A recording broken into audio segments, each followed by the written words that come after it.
agradecerles a todos los que están conectados y en especial a Sergio Rodríguez Heredia, representante de Fundación Mundo Marino en San Clemente, en la República Argentina. Eh, Sergio tiene una larga trayectoria en lo que se refiere a la rehabilitación de fauna marina, sobre todo en la parte afectada por hidrocarburos. Yo no quiero perder mucho tiempo viendo o diciéndoles quién es Sergio. Él es la mejor representación que tenemos en el área de nuestra región Suramérica. Quiero agradecer igualmente a ALPSA, quien a lo largo de unos 25 años nos ha permitido unir esfuerzos para construir una comunidad, no solo de zoológicos, sino también de las experiencias y conocimientos que cada uno de las personas tienen en sus determinadas áreas y en los diferentes países de Latinoamérica. Con esto, Sergio, agradecida enormemente de toda esa experiencia que nos puedas dar. Y bueno, adelante y muchísimas gracias a todos por creer que nuestros recursos naturales merecen un tiempo y unos esfuerzos de todos. Gracias. Bueno, Bienvenidos. muchas gracias, Esmeralda. Desde ya agradezco muchísimo a toda la audiencia, a todas las personas interesadas en el bienestar animal, en la preocupación del medio ambiente y en el correcto manejo de los recursos, ¿no? En esta pequeña charla que vamos a compartir hoy, mi deseo es brindarles, compartir nuestra experiencia aquí desde la Fundación Mundo Marino. Y como ven el título vamos a hablar de nociones básicas sobre el procedimiento en cuanto a la recuperación, rehabilitación de fauna afectada por hidrocarburos. Ya van a ver con el correr de la charla que todos estos eventos que no dejan de ser emergencias incluyen un montón de aspectos, de nociones, de consideraciones y de una gran cantidad de profesionales, ¿sí? O sea, no es una tarea, tiene que ver siempre un enfoque multidisciplinario. Esto no lo puede solucionar un veterinario, un biólogo, un gestor, sino que tienen que confluir distintas cantidades de especialistas, de personas que han dedicado gran parte de su vida a menesteres como este, ¿no? Retengan ese enfoque multidisciplinario, que es fundamental para entender toda la complejidad que lleva estos procesos. Primero voy a hacer una rápida introducción de lo que es mi institución, la cual vengo trabajando hace 28 años. Si la Fundación Mundo Marino es una ONG creada en 1987 y preocupada básicamente por la conservación del medio ambiente marino, ¿sí? Y su objetivo principal es promover toda acción que difunda esto en relación a nuestro hábitat y fundamentalmente al medio ambiente marino. Y concretamente nuestra tarea está enfocada en rehabilitar, en asistir a animales marinos que han sido afectados por la actividad humana, ¿sí? Y esto es muy importante. Vamos a trabajar con distintos grupos de animales y una de las problemáticas que hemos tenido que enfrentar a lo largo del tiempo, desde el propio inicio de las tareas de la Fundación, es el empetrolamiento, ¿sí? Por eso, de alguna manera, nos hemos forzado a tener esa especialización en atender muchísimas aves marinas que, en todos estos años, en mayor o menor medida, aparecen siempre afectadas por derrames de hidrocarburos. Estamos ubicados en la provincia de Buenos Aires, justo en el extremo sur de la bahía San Borombón, ahí donde está el puntito rojo que pueden apreciar. Y nuestro rango de actividad de monitoreo son aproximadamente 160 kilómetros hacia el sur de la provincia de Buenos Aires, ¿sí? Y es en ese tramo de costa en que nosotros encontramos estos animales afectados, como les decía, que es muy importante retener esto. Vamos a trabajar solamente a rescatar, asistir a animales que han sido afectados por la actividad antrópica. Entre ellas, obviamente, como decíamos, el petróleo, ¿no? Es importante también determinar en estas acciones de rescate, de rehabilitación, que no solo hay que tener en cuenta las dos, componentes básicos de toda asistencia, que es el bienestar animal y la seguridad personal, sino también que ahora, como es el ejemplo, el fin de esta charla, ¿no? Es tanto, digamos, el efecto negativo que tienen las actividades del hombre sobre las playas, que estos animales, en este caso los animales empetrolados, no dejan de ser indicadores, ¿sí? Ellos nos están indicando que algo pasa mar adentro fuera de nuestra vista. Y también el desafío nuestro no es solamente rehabilitarlo, darle una segunda oportunidad de vida, sino también difundir el mensaje que ese animal trae a nuestra consideración, difundirlo en toda la comunidad para que la gente no vaya a rescatarlo o quiera hacer funciones para las cuales no está capacitado, sino que esa gente también perciba la complejidad, perciba todo lo que están sufriendo los animales en este caso, y pueda transmitir ese mensaje, ¿sí? Que generar empatía con la fauna marina y con nuestro medio ambiente. Ese medio ambiente, la playa en este caso, que nosotros lo visualizamos siempre como una zona de confort, de esparcimiento, de turismo, de recreación, es también un hábitat que tenemos que cuidar y compartir con los seres que viven, que han evolucionado todo su desarrollo en ese lugar. Entonces, tenemos que tomarle cariño, respeto y realmente tener en cuenta el valor intrínseco que lleva todo esto. Entonces, parte de la función de rescate y rehabilitación tiene que ser también difundir todo esto para que la gente cambie hábitos, ¿sí? Y es lo que estamos haciendo desde siempre, en este caso, en nuestra institución, la Fundación Mundo Marino. También trabajar no solamente concretamente con los animales, sino también con las personas que tengan en cuenta esta concientización y que de alguna vez por todas empiecen a ejercerlo, cambiando hábitos simplemente, cuidando la basura, cuidando el plástico. Son pequeñas acciones que a la larga van a hacer un cambio positivo hacia el medio ambiente, hacia su cuidado, y digamos la percepción de que es algo valiosísimo y que lo tenemos que dejar y asegurar para las generaciones futuras. Vamos a hablar ahora de, como ya les advertí, no los quiero asustar, también todos los eventos de derrame de petróleo como otras emergencias ambientales van a englobar un montón de consideraciones. Aquí las vamos a ver puntualmente, no en profundidad, porque si no sería una charla de varios días, ¿no? Solo como les decía a los organizadores, lo que voy a meter un poquito más en profundidad, lo que el tiempo me permita, es en cuanto al manejo de los animales que están en rehabilitación. Pero ahora yo quiero que vean un montón de consideraciones que hay que tener en cuenta para afrontar este tipo de emergencias. Primero, bueno, sabemos obviamente que el petróleo y sus derivados representan una de las sustancias más tóxicas y comunes de hallar en el medio ambiente marino.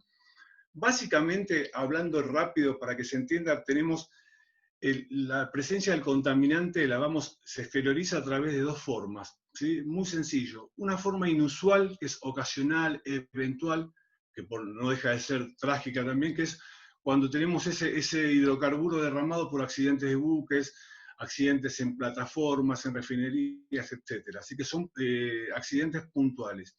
Y otra de las formas que tiene el contaminante de poder exteriorizarse de una manera crónica, es habitual, que siempre vamos a tener presencia de petróleo en el agua, en la costa, afectando fauna, y que tiene múltiples orígenes, no pueden venir propiamente de las mismas ciudades a través de desagües clandestinos, pueden ser por mal manejos en buques, por lavado de sentinas, hay un sinfín de orígenes de esta presencia que es habitual, que es crónica y que es la más perjudicial. Y es la que nos sucede aquí, por ejemplo, como les comentaba, en la costa de Buenos Aires, ¿no? Que en mayor o menor medida siempre tenemos animales, fundamentalmente aves, afectados por hidrocarburos, ¿sí? Algunos años más, algunos años menos, pero es permanente la presencia de estos animales y lo que nos ha forzado a nosotros a capacitarnos, a especializarnos en su atención para brindarles la posibilidad, digamos, de retornar a su medio hábitat natural en perfectas condiciones. Y obviamente las aves marinas, con su particular modo de vida, su ciclo biológico, son de las especies más afectadas por estos eventos. Como les venía diciendo, la rehabilitación de fauna afectada por petróleo se ha desarrollado de gran manera en los últimos años y se ha convertido en un campo altamente profesionalizado. Aquí no es simplemente agarrar un animalito, lavarlo y ya está. Hay un montón de consideraciones, un montón de aspectos que uno tiene que tomar en cuenta y por sí solo no lo va a poder solucionar. Tiene que haber un equipo multidisciplinario, ¿sí? como dice, donde conviven diferentes miradas y especialidades, aunque siempre las estrategias tienen que apuntar a una respuesta enfocada al bienestar animal, a la seguridad personal y a la preservación del medio ambiente afectado. ¿Sí? Tenemos que tomar toda una visión global de lo que es el derrame, de lo que es esta emergencia. ¿Sí? Tenemos que tener en cuenta que durante la asistencia a ejemplares afectados en derrames de petróleo, las circunstancias siempre van a ser adversas, los equipos y suministros son siempre limitados, difíciles de conseguir, el ambiente es tóxico, es insalubre, los desafíos son constantes, pero tenemos que tener en claro que no dejan de explicitar concretamente el manejo erróneo de recursos y a la vez el valor incalculable que tiene la biodiversidad. Básicamente uno tiene que prepararse, si bien, como decimos, son eventos que se dan en forma, ya vimos que una de las formas era que se dé inusualmente, ¿no? Cada tanto, pero eso no quiere decir que no estemos preparados. Es fundamental la prevención, ¿sí? La capacitación, la preparación, búsqueda de recursos, entrenamiento, eso nos va a brindar efectividad, eficiencia. Esto generalmente hay que planearlo, hay que tener un componente de prevención importantísimo, desarrollar protocolos, elegir, por ejemplo, tener un mapa de sensibilidad. Si hay zonas donde vemos que hay colonias de aves o mucha presencia de animales en la costa, y si esa zona está cerca a refinerías o está cercana a una zona, a una ruta de petroleros, es muy factible que en algún momento pueda estar afectada. Entonces tenemos que tener planes de prevención, protocolos de respuesta. Eso nos va a dar mayor seguridad y mayor eficiencia cuando uno de estos eventos lamentablemente ocurra, ¿no? Estructura básica de la respuesta. ¿Sí? Cuando la respuesta, digamos, es este esfuerzo de mitigar los efectos de esta contingencia, ¿no? Entonces esa respuesta tiene tres componentes. Respuesta primaria, que son aquellos esfuerzos que están enfocados a mantener el petróleo fuera del alcance de la fauna y que tiene que ver con la recuperación de carcasas, o sea, para que no se siga diseminando la intoxicación, la limpieza, recoger los cadáveres, los ejemplares muertos, y evitar básicamente el aumento de alteraciones en el ambiente. Y también tiene que ver con todo el trabajo de contención de la mancha, limpieza, así que lo van a hacer operarios que están especializados en este tipo, digamos, de acción durante un derrame. La respuesta secundaria tiene que ver con mantener los ejemplares fuera del alcance del petróleo derramado. Recuerden, la primaria era mantener el petróleo fuera del alcance de los animales. Aquí es mantener los ejemplares fuera del alcance del petróleo derramado. Y tiene que ver con acciones de disuasión, es decir, esas acciones que tienden a espantar las aves, que pueden ser hay estrategias visuales, auditivas, ¿sí? O sea, espantar el grupo de animales para que no se vaya a meter en la zona que está con el derrame. Y hay un montón de consideraciones que tener aquí, porque muchas veces los animales se pueden habituar a estas estrategias, pueden ser peligrosas incluso hasta el ser humano, ¿sí? Muchas veces se han usado explosivos de forma, digamos, de una manera auditiva, ¿no? Hay un montón de consideraciones que hay que tener en claro en este tipo de acciones de respuesta secundaria y que tienen que ser llevadas a cabo obviamente por especialistas. Otra de las acciones que puede hacer es translocación de ejemplares, o sea, tomar los ejemplares y sacarlos de la zona de riesgo y llevarlos a otro lugar seguro. Pero eso también involucra nociones sobre el rescate, sobre el manejo, porque no estamos hablando acá de animales afectados, estamos hablando de animales sanos que nosotros vamos a intervenir para alejarlos de la zona de conflicto. Entonces eso enmascara un montón, digamos, de acciones tendientes a no agravar la situación de esos animales que estaban sanos.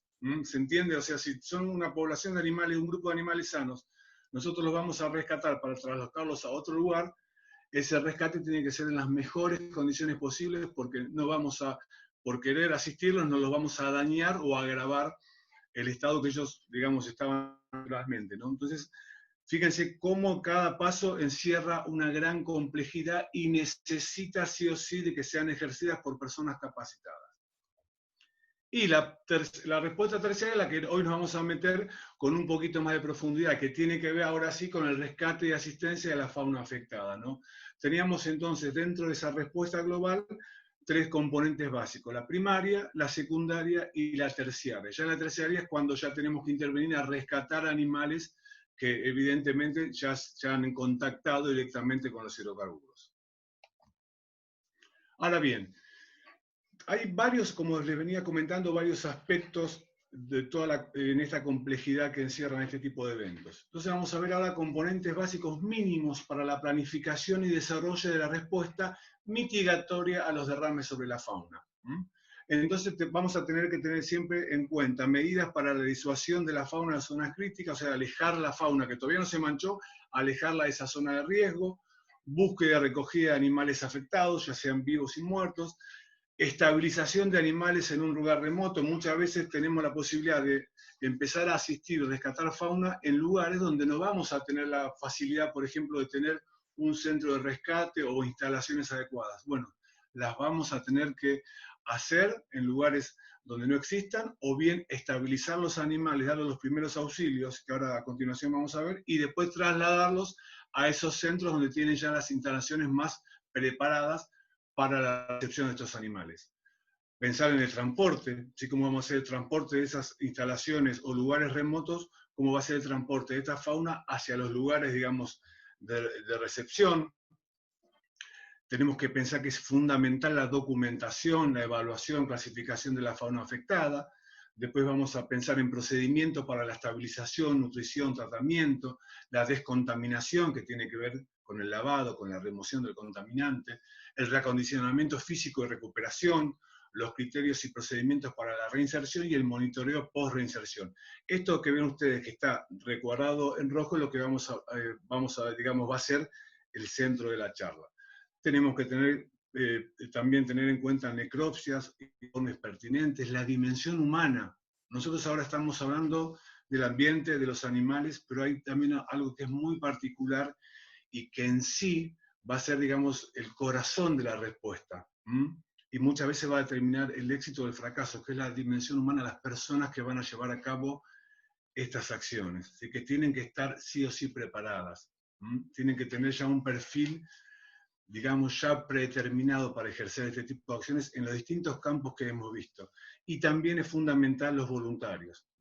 Entonces, esos voluntarios, que es gente que está muchas veces sin preparación, pero tiene una y un gran compromiso, uno los tiene que capacitar cuando no hay preexistentes en el mismo lugar o en la misma circunstancia de la emergencia. Entonces hay que tener en cuenta un montón de aspectos que tienen que ver primero con la seguridad personal, ofrecerles todas las herramientas posibles para que esas personas que van a ayudarnos pongan en riesgo su vida, ¿no? Y desde ya todo el entorno psicológico de estas situaciones de emergencia, ¿no?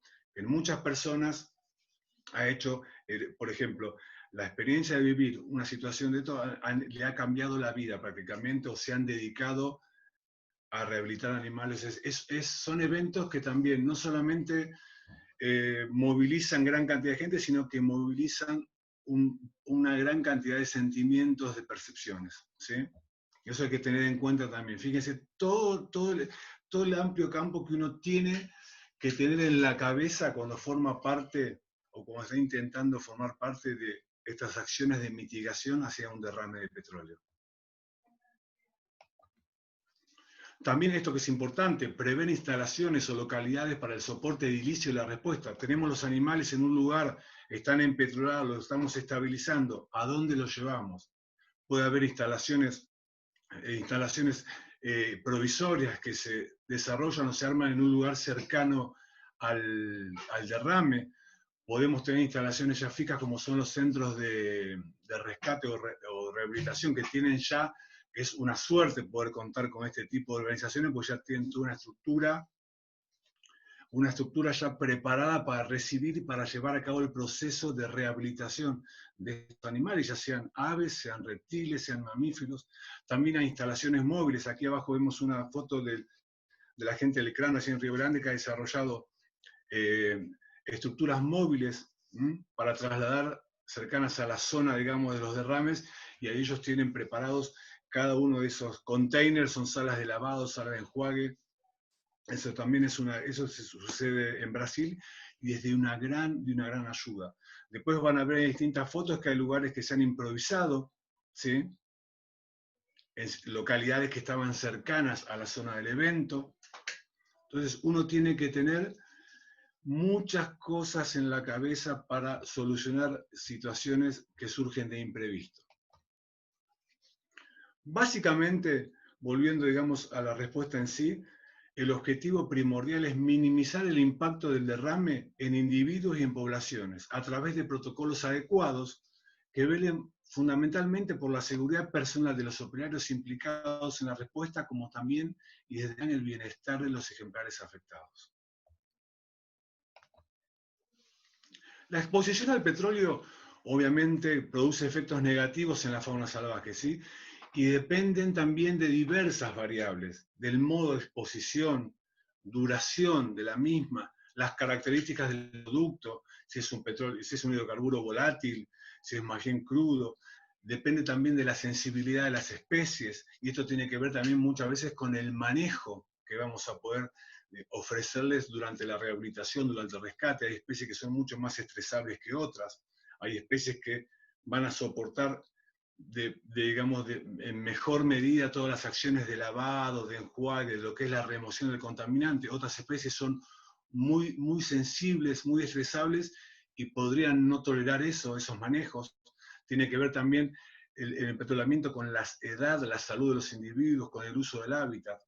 Y básicamente, cuando hablamos de petróleo tenemos, para hacer una división, pero bien básica, ¿no? Esto un especialista puede determinar distintos tipos de petróleo en cuanto a sus componentes físicos, químicos. Nosotros vamos a hablar acá con fines didácticos, dos tipos, digamos, de petróleo, de hidrocarburo que nos podemos encontrar en los animales afectados. El crudo, que es el hidrocarburo crudo, ya es mucho más, digamos, de una persistencia mayor en el ambiente, ocasiona daños visibles al plumaje, el lavado ya es mucho más dificultoso, lleva más tiempo, incluso muchas veces llega a formar como tar, que son pedazos sólidos, ¿no? Y después tenemos los hidrocarburos volátiles, que son de absorción rápida, de una gran toxicidad, inflamables, provocan quemaduras en la piel, y que son, en definitiva, los que van a requerir de un lavado inmediato. Ustedes van a ver que generalmente lo aconsejable es no tomar un ave de la playa empetrolada y directamente llevarla a lavar, porque eso puede agravar su estado. Porque primero, por la condición física, al estar afectada seguramente ya está intoxicada, hace días que está sin comer, debe tener hipotermia, entonces todo eso hay que solucionarlo durante la estabilización. Una vez que el ave está estabilizada, ahí podremos llevar a cabo el lavado, ¿no? Pero en caso de que el animal esté probablemente con un hidrocarburo volátil en su cuerpo, tenemos que tomar ese riesgo y lavarlo en forma inmediata. ¿Sí? Si no, la alta toxicidad ya, desde ya respirando, el animal muere a las pocas horas. El efecto inicial que cualquier tipo de hidrocarburo tiene en las aves fundamentalmente es una rápida penetración en las plumas, con la consecuente pérdida de aislación térmica, de flotabilidad y también dificultad en el vuelo en aquellas aves que vuelan, ¿no?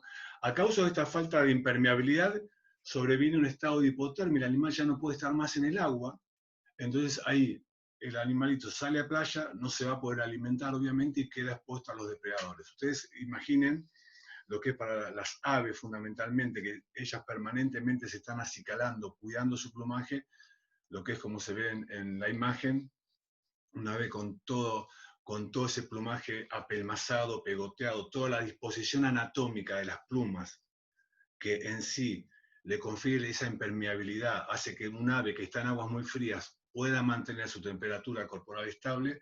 Imaginen todo cómo eso se ve alterado cuando las plumas pierden esa disposición por el petróleo, ¿no? Y asimismo pasa otra cosa más grave. Después las aves obviamente van a intentar limpiarse con el pico de las plumas, ¿sí?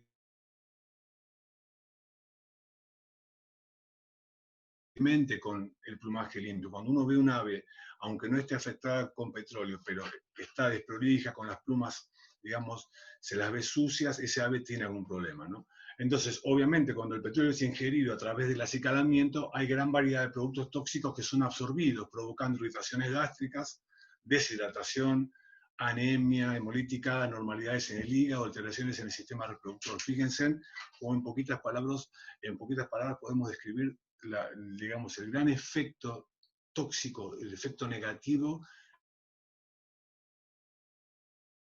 todavía si ésta lo llega a ingerir. Vamos ahora al manejo de los ejemplares en rehabilitación. Fundamental, protocolos de rehabilitación. Siempre todos los centros, las instituciones que se dedican a esto, tienen que tener protocolos, ¿sí? Tienen que tener alguna serie de pasos que aseguren que el mejor tratamiento sea aplicado. El uso de protocolos optimizan el tiempo. Acá es fundamental, como veníamos diciendo al inicio, la eficiencia, la eficacia. ¿Sí? Y el hecho de tener un protocolo basado en documentación permite la evaluación y mejoría del método, obviamente si esa documentación se ha hecho en forma fehaciente. ¿Sí? Es fundamental, se hacen protocolos no solamente enfocados a la fauna en petrolados, sino a cualquier situación que involucre animales, ¿no? Protocolos también con seguridad personal, protocolos en relación a la alimentación. Siempre todo este paso, esta consecuente serie de pasos consecuentes, meditados, consensuados, es lo que va a asegurar el éxito en estas tareas. Hablamos en un primer momento de la estabilización. Hablamos de ese animal en el campo empetrolado. Debido a las alteraciones fisiológicas que presentan las aves cuando están afectadas por petróleo, no es recomendable, como veníamos diciendo, lavarlas inmediatamente. El estrés que conlleva el hecho de la remoción del hidrocarburo van a acabar con la vida del ejemplar o van a agravar su cuadro. Es necesario estabilizarlo, sobre todo si esa ave después tenemos que trasladarla a un centro que queda, por ejemplo, del lugar del derrame, del lugar donde la rescatamos, y el centro o el lugar donde las vamos a, digamos, a albergar, a rehabilitar, queda, digamos, mayor a 3 horas de distancia. Entonces es necesario estabilizarla, ¿sí? Entonces la estabilización comprende básicamente despejar el contaminante de ojos, narina y pico, ¿sí? Con algodón, con alguna gasa, uno puede retirar lo que es lo más molesto, ¿no? De los ojos, permite, las narinas muchas veces pueden estar tapadas por hidrocarburos, entonces esto le va a permitir respirar, del pico obviamente para que no lo siga ingiriendo, restablecer la temperatura corporal normal. Muchas veces si uno no tiene a disposición algún tipo de artefacto que le brinde calor, simplemente con utilizar botellas de agua con agua tibia, como se ve en la foto, en ese caso un guante, poner al animal encima de esas botellas cubierto con una toalla, ya el animal le va a brindar cierto confort térmico, ¿no? Se lo puede hidratar y desde ya asegurar un lugar adecuado para el descanso, que muchas veces se utilizan estas cajas portátiles, los kennels, ¿no? Brindar, esas son lo básico, lo que realmente se entiende por estabilizar, ¿sí? Asegurar un lugar adecuado para el descanso y la tranquilidad, hidratar, restablecer la temperatura corporal y despejar el contaminante de ojos, narinas y pico. Entonces son fotos, digamos, de la estabilización de un pelícano. En este caso, muchas veces cuando estamos en un centro, cuando el animales, por ejemplo, están afectados en lugares que están cercanos a un centro de rescate, la estabilización sería, digamos, el primer paso en la rehabilitación, ¿sí? El animal se lo traslada rápidamente al centro de rescate y en el primer momento se lo estabiliza. Durante la estabilización no es necesario, recuerden, lavar el ejemplar, no es necesario alimentar, lo primero fundamental es la hidratación, y tampoco es necesario sacar sangre, porque todos estos, digamos, manejos pueden aumentar el estrés del animal, agravar su cuadro. Ya con la hidratación es fundamental porque son animales, fíjense que muchas veces hace tiempo que dejan de comer por estas condiciones. Entonces, generalmente los animales están deshidratados, ya eso tiene que ver también, va a afectar la motilidad gástrica, y si uno encuentra un animal en la playa empetrolado y enseguida le empieza a dar de comer, y muchas veces esa manera de darle de comer es forzada, porque el animal es difícil que por sí solo acepte comida, va a hacer que todo ese alimento quede en la garganta, en el esófago, y el animal pueda morir ahogado. Entonces hay que tener muchísimo cuidado cuando uno maneja las aves, digamos, durante el encuentro, durante el hallazgo de ese animal afectado, ¿sí? Esto es lo que tiene, entonces, en la estabilización no es necesario ni lavar el ejemplar, ni alimentarlo, ni extraer sangre. Esto lo vamos a ir haciendo en los pasos sucesivos. El transporte. Hablamos que teníamos un ave que estaba en un lugar remoto, en un lugar donde fue el derrame, y la teníamos, una vez estabilizada, trasladarla a un centro de recepción, ¿sí? Entonces tenemos que tener en cuenta que el ave se encuentre estabilizada, utilizar para el transporte un recinto adecuado, monitorear durante la travesía. No es que vamos a meterlas en cajas y dejarlas atrás de un camión o una camioneta y el resto del viaje olvidarte de verlas. Es necesario un monitoreo durante la travesía. El lugar que la caja o el recipiente que vamos a utilizar para el traslado tiene que brindarle un espacio adecuado, tiene que ser un lugar ventilado y obviamente tienen que, en el caso que tengamos digamos que el derrame haya afectado a distintas especies, lo que hay que tener en cuenta siempre también es que en el momento del transporte y las ubiquemos en kennels o en cajas o en recintos, que sean especies compatibles. No vamos a tener un ave que es predadora con un ave presa, porque muchas veces eso pasa en la desesperación de la gente que empieza a asistir a recoger los animales que están afectados. ¿Qué sucede? Muchas veces empiezan a mezclar especies y eso agrava el estado de estrés de los animales e imaginen las consecuencias que puede tener, como les decía, ¿no? Meter en una caja a un ave depredadora con un ave presa, ¿no? Entonces, todas esas consideraciones, por eso es que siempre se recalca, aunque ya parezca antipático, reiterativo, que lo haga gente capacitada en lo posible y tendría que ser la condición esencial, ¿no? Todas estas acciones, y me van a escuchar varias veces, tienen que ser llevadas a cabo por personal capacitado. Estas son fotos, bueno, ustedes los conocen, son kennel, cajas de transporte, que son, digamos, está bien, muchas veces no son accesibles, ¿sí? En los centros de rescate, centros de rehabilitación, es muy común ver estas cajas porque aseguran ventilación, hay distintas variedades de tamaños, entonces lo puedes utilizar tanto para reptiles como mamíferos pequeños, incluso aves. Muchas veces también uno puede utilizar una caja de cartón o lo que pueda conseguir en el momento. Porque aquí lo que hay que ver es que también son situaciones que muchas veces toman a la gente en un momento, digamos, los toman desprevenido, ¿no? Entonces lo que uno puede utilizar una amplia variedad de objetos como cajas, pero siempre tienen que tener en cuenta la ventilación y la comodidad del ejemplar. Vamos a tener muchas alternativas para trasladar animales, pero lo que no tenemos nunca que negociar es la comodidad, la tranquilidad, la ventilación y el monitoreo de esos animales durante el trayecto de transporte.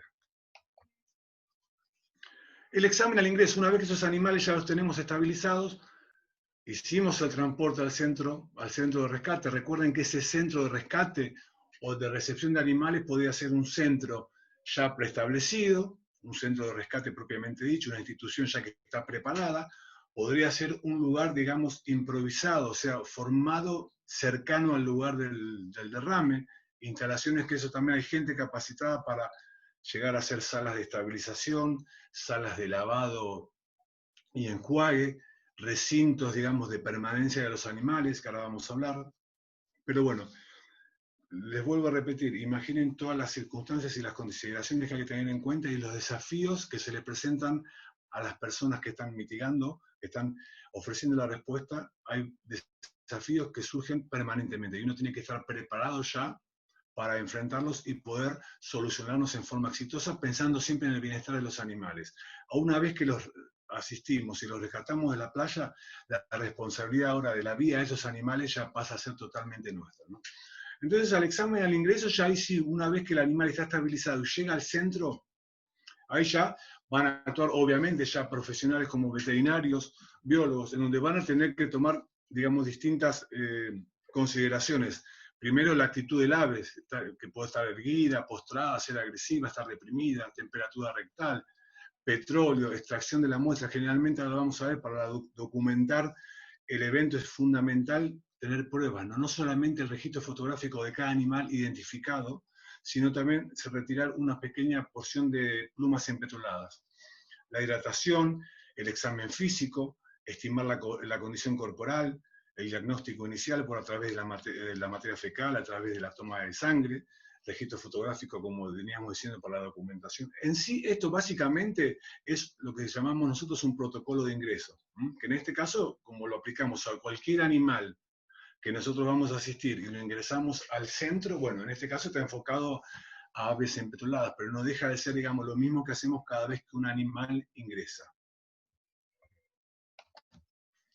El tratamiento inicial tiene que ver, como decíamos, con la estabilización a campo, ¿no? Cuando llega el animal, muchas veces Si el centro está lejos, repetimos, lo vamos a estabilizar al campo. Si el centro es relativamente cercano, ya directamente el animal es asistido en playa, recogido y trasladado al centro. Entonces ese tratamiento inicial es básicamente la estabilización, ¿no? Remover el exceso de petróleo en harinas, ojos y picos, la hidratación, controlar la temperatura corporal, y aquí sí, ya en el centro, ya los veterinarios pueden llegar a empezar a administrar a los animales algún tipo, digamos, de medicación que, digamos, mejore y mitigue su estado, ¿no?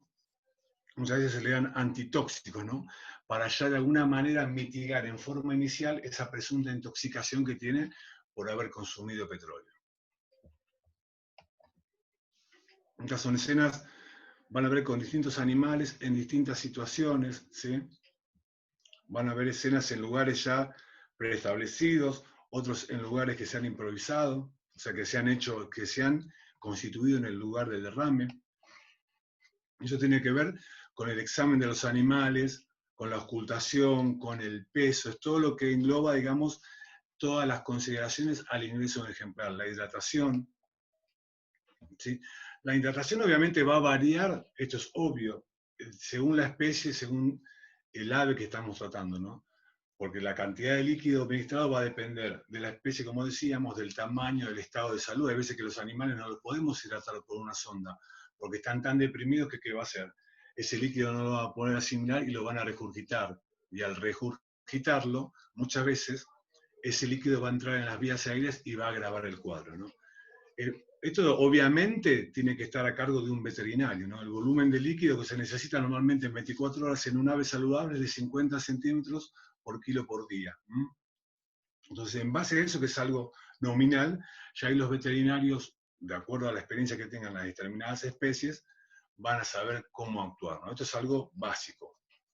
Y siempre, una vez tenemos la dosis calculada para ese animal, es preferible iniciar toda la hidratación con la mitad de la dosis para ver la respuesta de ese animal.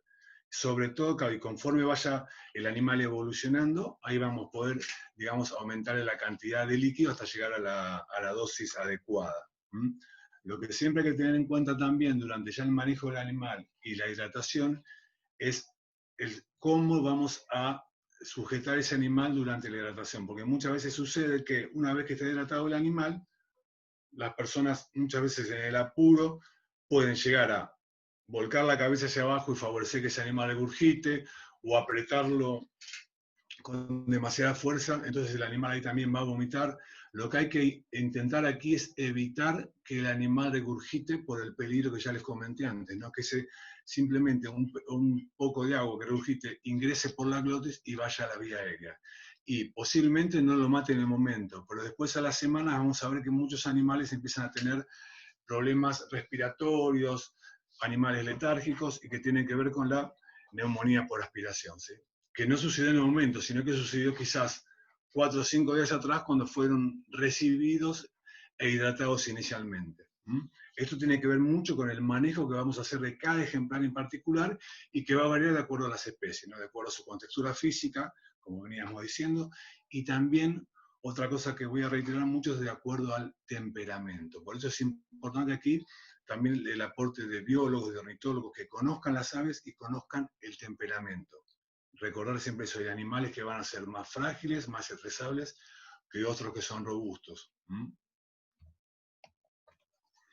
Otra cosa también que esto es fundamental para los voluntarios. Recuerden, al introducir la sonda, ¿sí? Evitar la glotis. Esto parece algo muy cómico en algún momento, muy básico, pero muchas veces pasa que gente, yo les comenté que muchas veces necesitas de golpe un montón de gente que venga a ayudar, de voluntarios, y muchas veces el desafío es que esa gente no está capacitada, sino que los vas a tener que capacitar durante la emergencia.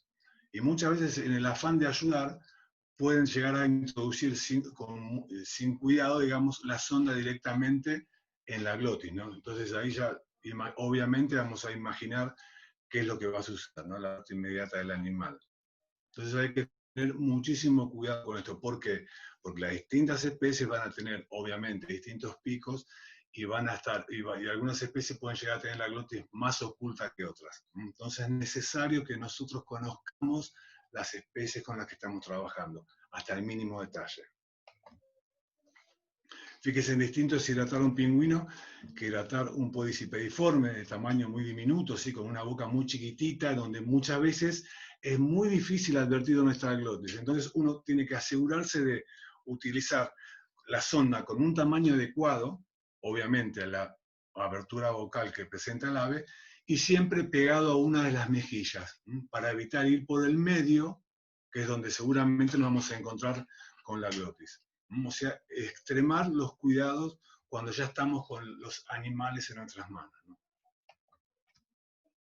Con los pelícanos es más fácil porque tiene una boca obviamente muy grande, entonces uno puede ir con cierta tranquilidad, cierta seguridad, introducir la sonda y volcar el líquido, lo que también, las mismas consideraciones con una ave chiquita que con un pelícano, que es una ave robusta y grande, las mismas consideraciones posteriores a la hidratación. No moverlo exageradamente, que el animal no mueva la cabeza o no nosotros provocar vómitos por apretarlo demasiado. ¿Sí? Generalmente, fíjense que muchas veces se utilizan toallas, que eso tiene que ver también con taparles un poco la visión para que el animal esté un poquito más tranquilo y no esté estresado permanente de todo el movimiento que lamentablemente se genera en una situación de esta, ¿no? Donde tenés muchísima gente hablando, dando vueltas, agarrando animales, llevando, trayendo. Entonces también eso es otra consideración a tener en cuenta, tratar de hacerlo todo en el mayor silencio posible.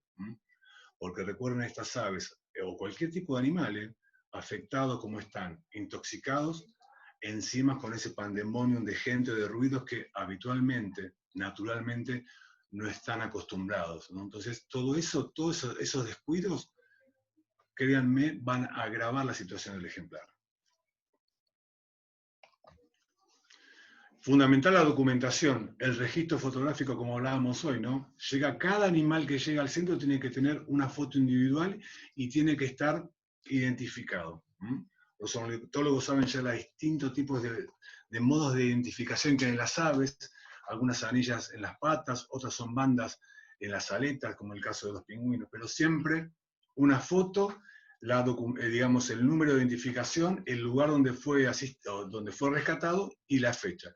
Y también la extracción de muestra de pluma, porque esto muchas veces puede ser a favor, por esa muestra de pluma. Hay diversos laboratorios, no muchos y no en todas partes del mundo, que pueden determinar quién es el responsable de ese hidrocarburo, ¿sí? De dónde vino ese hidrocarburo. Por eso es importante también tener esa documentación que debe hacerse en condiciones muy higiénicas, en el sentido de no contaminar la muestra, de evitar que se utilizan guantes de nitilo, hay que evitar que esa muestra de petróleo toque algo plástico.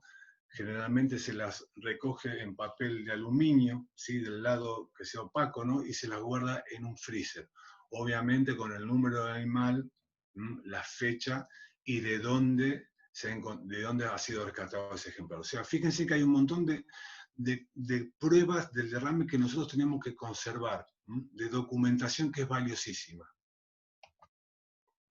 Extracción de sangre, obviamente, esto lo vamos a tener que hacer los veterinarios, pero es fundamental porque ofrece información que no puede determinarse en el examen físico y brinda al veterinario datos que servirán para determinar ya el tratamiento a seguir. Esto, y lo que vamos a hacer aquí es tratar de encontrar la muestra mínima de sangre, ¿sí? Para no hacer más estrés al animal, ¿no? Tiene que ser un manejo rápido y con simplemente un microhematocrito nosotros estamos en condiciones ya de poder determinar rápidamente la salud de ese ejemplar. No vamos a necesitar grandes volúmenes de sangre, no vamos a tener que ir a acceder a la yugular, simplemente muchas veces las venas de las extremidades de las patas nos alcanzan para tomar esa valiosa muestra y así poder determinar los pasos, los tratamientos a seguir. Fíjese que simplemente con una muestrita así nomás, generalmente, bueno, esto los veterinarios seguramente son cosas que ya están en conocimiento, ¿no? Aquí en esta foto, de aquí de la derecha es la extremidad de un pelícano, así sobre la superficie interna o ventral de la extremidad, y tenemos venas que son muy accesibles y uno rápidamente puede tomar una pequeña muestra de sangre.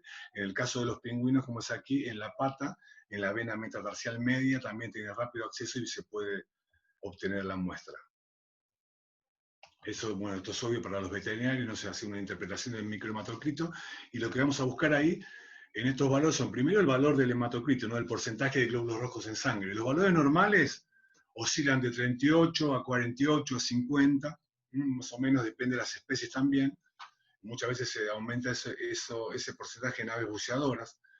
Y los valores reducidos de un hematocrito van a indicar anemia, una infección crónica, parasitemia, dieta inadecuada, alteración renal. Valores elevados lo que nos van a indicar rápidamente es un estado de deshidratación.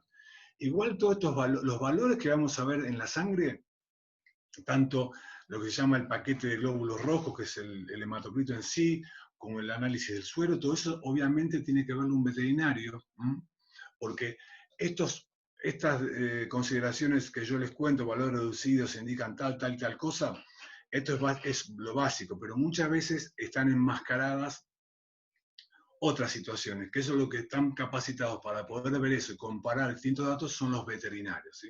Esto es simplemente una guía básica. Después tenemos la capa de los glóbulos blancos, ¿no? En ese hematocrito que hemos sacado va a haber un estrato entre el suero y la sangre, un estrato de color blanco, que consiste principalmente en trombocitos y leucocitos. Los valores normales tienen que ser menores a 2%. Si se haya elevado, es una indicación segura de procesos infecciosos, inflamación y estrés. Perdón, sigo bien, ¿no, Mayluce? Sí. Porque no me doy cuenta cuando se me corta, disculpen. Otro de los valores que tenemos que tomar a partir de esa sangre que hemos tomado, de ese microhematocrito, es la proteína total. Ahí vamos a utilizar un refractómetro. Los valores normales son entre 4 a 6 gramos de proteína por decilitro de suero, y es un buen indicador de la condición general del ave. Valores reducidos, o sea, a este valor normal, pueden indicar ayuno, aguda infección, hemorragias.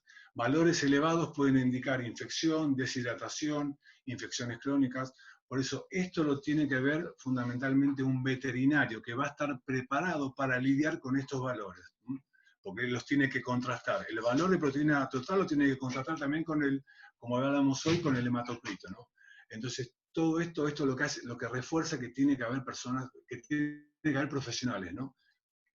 En el manejo de los animales. Este es, bueno, lo conocerán, es un refractómetro. Yo para la gente que no conozca, bueno, con esto se mide el suero y podemos obtener el TPA, el total proteínico. La alimentación obviamente, acá también es un amplio campo de variación, digamos, de acuerdo al criterio veterinario y en base a la condición del ejemplar, la dieta se puede administrar de las siguientes formas. Puede ser una fórmula, con una sonda gástrica del mismo tipo que hacíamos de hidratación, pero esta vez con una fórmula en base a pescado, camarones, de acuerdo a lo que coma el animal. Puede ser también una alimentación sólida. En el mejor de los casos puede ser una alimentación voluntaria, que esto de acuerdo a nuestra experiencia, muchas veces lo hemos visto en pelícanos, ¿sí? Que como son aves que generalmente a puerto y que están acostumbrados a comer los desechos, los pescadores o los pescados que no son utilizados para la venta, otros animales por sí solos comen rápidamente. Y eso es una gran ayuda. Nosotros cuando estamos trabajando en cualquier fauna, digamos, en cualquier ejemplar de fauna silvestre, ¿no? El hecho de que coma el animal voluntariamente por sí solo es un buen indicador, primero de la salud y segundo que va a traer aparejado, que no lo vamos a tener que estar sujetando, agarrándolo para forzarlo, para abrir el pico, para introducir una sonda, o sea, nos ahorramos un montón de manejo que de alguna manera le ocasiona cierto estrés al ejemplar. Cuando comen solos es una buena noticia porque, ¿qué pasa? Reducimos el contacto, el manejo, el contacto nuestro con ese ejemplar. La alimentación dijimos que puede ser voluntaria, entonces, individual, podemos utilizar en el caso de pingüinos cajas de alimentación, como se ve en la foto superior, que es un método que usan mucho la gente del Sancom en Sudáfrica, la gente de Brasil. Sí, que es una caja que es una caja con 2 puertas de guillotina que van haciendo pasar a ese recinto de los animales y le ofrecen comida desde arriba, entonces rápida van a ir acostumbrados a comer de la mano sin que nosotros los tengamos que sujetar y forzarlos, desde abrir el pico e introducirle el pescado a la fuerza. Entonces, fíjense que hay una gran variedad, digamos, de tipos de alimentación. Lo que acá es fundamental es conocer la alimentación natural de estos animales, ¿sí? Los valores nutritivos que necesitan para ir adquiriendo fortaleza, para ir adquiriendo una condición corporal mejor, ¿no? Acá simplemente estamos hablando de los tipos, digamos, desde el punto de vista práctica, cómo le podemos ofrecer comida a estos animales. Y hay una gran cantidad de métodos que obviamente, como estamos hablando en toda la charla, va a depender de las especies con las que estamos trabajando, con las que estamos asistiendo.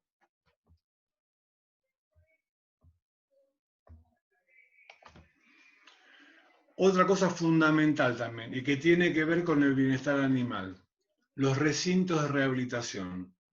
Ya habíamos hablado que íbamos a tener instituciones en las cuales ya había, digamos, recintos preparados para la permanencia de esos animales durante, digamos, prosiga la rehabilitación, ¿no?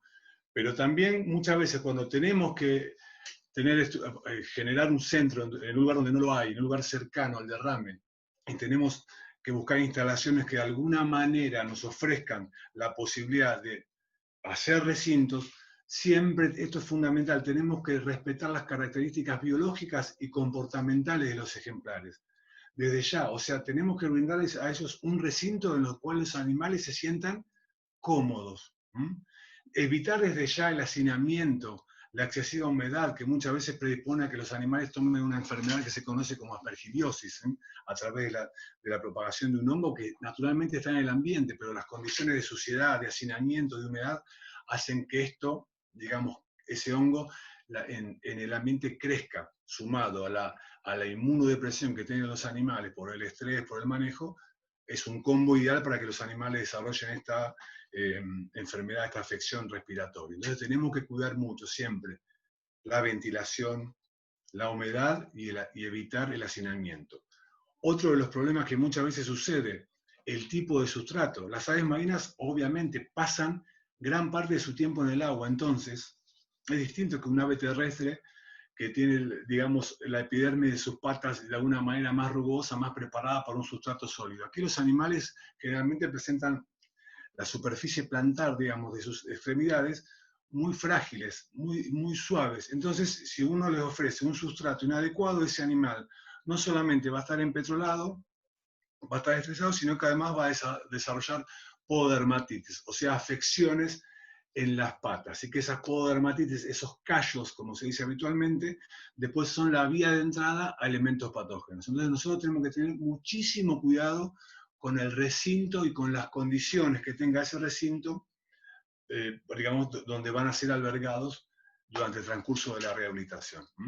Tenemos que asegurar, obviamente, como decíamos, la ventilación y asegurar también la tranquilidad, pensando siempre que hay animales que son más dóciles, animales y otros animales que son más frágiles al manejo.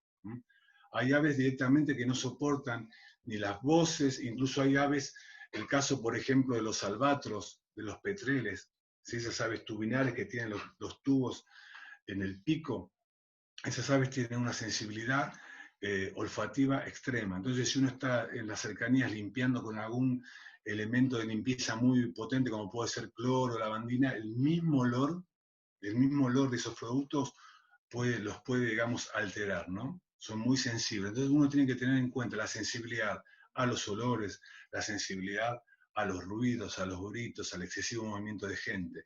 Entonces, en eso, de acuerdo a cada especie, tiene que tratar en esos recintos de brindarle tranquilidad. Muchas veces se utilizan medias sombras, ¿no? Para evitar, digamos, que el animal esté también permanentemente viendo lo que sucede alrededor. También hay que tener muchísimo cuidado cuando tenemos ejemplares como los podicipediformes, ejemplares que están permanentemente casi todo el tiempo en el agua y que tienen, como se ven aquí, las patas muy dispuestas hacia atrás del cuerpo. ¿Esto qué va a hacer? Que una vez que estén en tierra, los animales estén permanentemente echados, ¿sí? Si uno obviamente, al estar en rehabilitación, al estar hipotérmicos, no podemos tenerlos todo el tiempo en agua. Entonces, una vez que estén afuera del agua y que estén en atención, tienen que tener algún tipo de sustrato suave que no les provoque ninguna herida, como puedo sacar en esta foto. ¿Ven? Esto es lo muy común. Cuando este tipo de animal, que pasan gran parte del tiempo echados, ¿qué sucede? Comienza a hacerse una herida en la zona del pecho, ¿sí? Que muchas veces se agrava. Entonces, ¿qué pasa acá? Tenemos un animal empetrolado que por un mal manejo va a tener que prolongar su estadía en el centro. Y eso que va a traer aparejado, cuanto más tiempo el animal esté en el centro, obviamente va a ser muchas veces víctimas de afecciones secundarias que tienen que ver con esa permanencia excesiva. Una de estas es el hecho de estas heridas en el pecho que ocasionan la pérdida de plumas, ocasionan una infección, entonces el animal ahí ya va a tener que pasar muchísimo tiempo más en rehabilitación que el necesario si estuviera solamente empetrolado. Entonces se trata de tomar todas esas precauciones, utilizando, por ejemplo, en el caso de estos animalitos, un sustrato que se ha hecho con barrotes así que se utilizan muchas veces para los caños de luz o de agua, y se hace con una media sombra. Entonces, de alguna manera le estamos brindando confort durante el tiempo que esté en rehabilitación, que necesite estar fuera del agua, y a su vez, de darle confort, evitamos que desarrolle afecciones secundarias. El caso de albatros también, ofrecerle tipos de malla de red para que el animal esté ahí y no tenga que soportar mucho su peso, ¿sí?, durante la rehabilitación. En los pingüinos, en otras aves marinas, generalmente desarrollan muchas veces pododermatitis, o sea, estos callos. Entonces se le trata de ofrecer un sustrato que sea muy parecido o similar al que ellos usan habitualmente, como son los cantos rodados, estas piedras, en donde los animales, como hay un movimiento continuo de ese sustrato, a través, obviamente, de la rotación de las piedritas, eso hace que no tengan posibilidad de lastimarse los pies, las patas. Entonces, uno fíjese cómo tiene que estar cuidando cada uno de los detalles. Ahora llegamos a la remoción del contaminante. Estamos viendo la estabilización, el ingreso al centro, digamos, ya el ingreso al manejo, digamos, de los animales propiamente dicho. En el centro de rescate están en los recintos, ya han sido hidratados, ya hemos sacado la muestra de sangre, ya tenemos un panorama completo, digamos, de cómo es la condición del ejemplar. Ahí sobreviene lo que es la remoción del contaminante, o sea, el lavado y el enjuague, que es quizá lo que más llame la atención de todo este proceso, ¿no? Los objetivos básicos de este lavado, de esta remoción, es, primero, obviamente, remover el contaminante, prevenir el daño a plumas y a la piel, prevenir más ingestión, que ese animal no, cada vez que tenga competido no siga otra vez intoxicándose, restaurar la habilidad de termorregular, o por ejemplo, que ese plumaje ya esté en condiciones, digamos, de brindarle ese confort térmico al ejemplar, que el ejemplar ya no sienta frío. Obviamente, restaurar la impermeabilidad, ese plumaje ya una vez que el animal esté en agua, ese plumaje no permita que obviamente que el agua contacte con la piel, y asegurar, y eso es lo que nos va a asegurar después la reintroducción, la reinserción, o sea, la devolución de ese animalito a su hábitat en perfectas condiciones. Dentro de los objetivos, lo que tenemos que buscar nosotros durante estas acciones de lavado y de enjuague es maximizar la seguridad tanto de las personas como del ejemplar, minimizar el estrés y maximizar la eficiencia. Consideraciones previas al lavado. Ya habíamos comentado esos aspectos en relación al tiempo y al momento oportuno del lavado.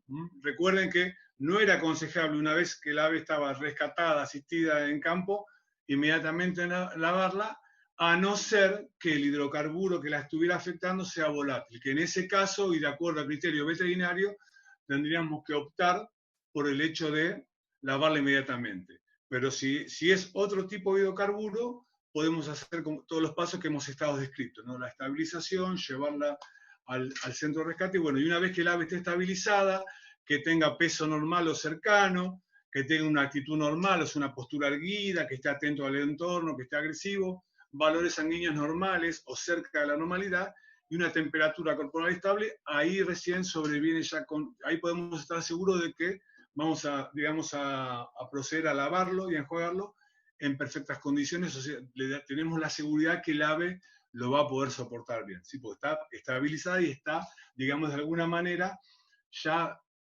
preparada físicamente para todo este rato de estrés que le toca, que es durante el lavado, ¿no? Fíjense los distintos tipos de aves que ven, gaviotines aquí, o sea, toda esta técnica la vamos a utilizar tanto para aves grandes, aves chicas, incluso también con reptiles y con mamíferos, obviamente teniendo en cuenta toda la variabilidad que hay en relación a tamaño, en relación a agresividad, y obviamente en respuesta a eso, las distintas consideraciones en cuanto al manejo de los animales durante el lavado. Pero en sí la técnica es muy similar.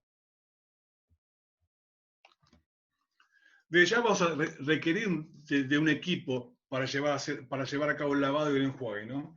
Necesitamos, obviamente, guantes de látex, algún tipo de protección en las manos, porque ¿qué pasa? Muchas veces las personas empiezan a lavar con las manos a mano desnuda.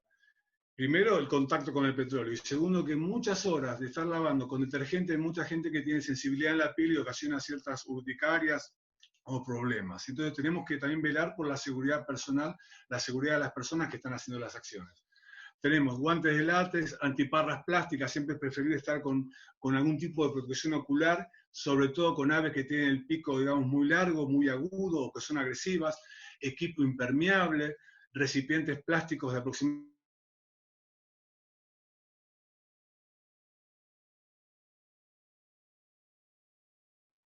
Sergio, no te estamos escuchando. Se fue tu audio ahorita.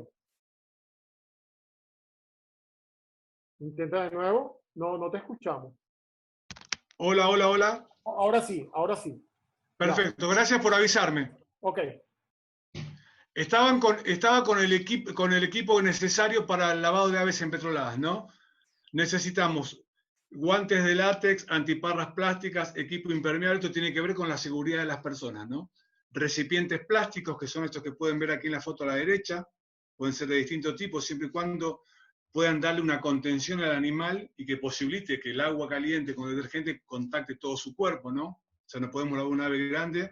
Un ave grande tiene que tener digamos, un recipiente grande, ¿no se entiende eso, no? Cepillo de dientes también para limpiar ciertas partes, como ahora vamos a ver. Y lo que es fundamental aquí, suministro continuo de agua caliente, ¿sí? Por lo que se usa generalmente, se recomienda lo que aquí conocemos como calefón. ¿Sí? No sé si en Venezuela se utiliza lo mismo, porque hay calefones que son los que aseguran un continuo suministro de agua caliente, y si no los termotanques, pero el termotanque tiene agua en reserva caliente que una vez que se acaba hay que esperar que se caliente. Eso no es lo ideal es contar con un suministro continuo que nos ofrece un calefón, ¿sí? También vamos a necesitar una bomba centrífuga para generar presión de agua durante lo que es el enjuague, ¿sí? O sea, lo que hacemos posteriormente a lavar esa ave. Aquí vemos escenas de Ayucá, ¿sí? Que es una consultora ambiental en Brasil. Acá vemos una sala de lavado, por ejemplo, de un lugar, de una instalación hecha en el lugar del derrame, ¿no? Después tenemos acá, en nuestro caso, la sala de lavado que tiene la Fundación Mundo Marino. Ahí vemos también los tipos de recipientes que utilizamos con los guantes de protección para los operarios que estén lavando. Entonces tomen idea de las cosas que habitualmente se utilizan en este tipo de procedimientos. Otra cosa también que tiene mucho que ver y que también lleva muchas controversias porque es difícil de conseguir tal marca o tal tipo de detergente, es precisamente el producto que vamos a utilizar para despejar ese hidrocarburo de las aves, de las plumas de las aves.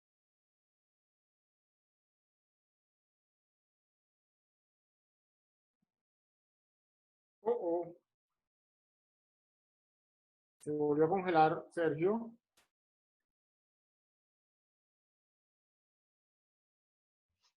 ¿Ahora se escucha? Sí, ahora sí. Ajá. Estabas Bueno, hablando de los líquidos, los detergentes. Perfecto. Bueno, decía que esto también es una parte complicada porque mucha gente pregunta o no alcanza, digamos, a poder ver qué tipo de detergente. Básicamente estos son lavavajillas, ¿sí? Esta marca, que es de Procter & Gamble, es la que mejor ha resultado, por lo menos en nuestra experiencia. Aquí en Argentina se comercializa con la marca de Magistral. En otros países de Latinoamérica se conoce como Dawn. Es un detergente inocuo, obviamente, que no tiene que ser tóxico, ¿no? Económico, fácil de conseguir. Y además lo que tiene este tipo de detergente, este tipo de lavavajilla, es que no deja ningún residuo jabonoso en la pluma. Nosotros en años anteriores, en los inicios de, digamos, cuando empezamos a trabajar con aves empetroladas, utilizábamos muchas veces dispersantes de petróleo que los ofrecían las mismas petroleras, ¿no? Y eso lo que tenía era, bueno, desde ya que no, obviamente no estamos hablando de productos tóxicos. Lo que tenían estos dispersantes es que muchas veces, una vez que sacaban todo el petróleo, ¿no? Pero después del enjuague incluso dejaban como un residuo jabonoso en la pluma. Entonces, ¿eso qué hacía? Llevaba mucho más tiempo de acondicionamiento. El animal, en vez de estar después del lavado, 10, 15 días, podía estar un mes, hasta que eso, con el agua, digamos, con el hecho que esté en pileta, con agua limpia, naturalmente, o sea, por sí solo se iba yendo ese residuo jabonoso, pero tardaba muchísimo tiempo.